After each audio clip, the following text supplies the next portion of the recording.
Meta has come out with their own ChatGPT competitor, Meta.ai. You can access it by going to Meta.ai. And I just wanted to show you a few cool things you can do with it. Of course, it works just like ChatGPT. You can talk to it, but they have a really interesting feature here that lets you actually generate images on the fly. Now, what you have to do is actually go to the chat box on the bottom and type in imagine.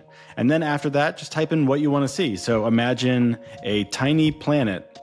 And you can see here, it's a tiny plant. And then I'm going to type in, I made a typo there, tiny planet. Now you can see it's kind of like a globe and it's live updating. So I can do comma, I'm going to do big city, and you can see it's updating as we type. And I'm going to type in sunset. Overall, just a really interesting feature if you just want to play with AI. Of course, you can erase everything here and type something else. I'm going to type in forest and maybe wolves, and then glowing sunset. And you can see it's actually doing this all while I'm typing. And you can even add styles, like I can type in animate. So now it's an animated style, and I'm going to do black and white also.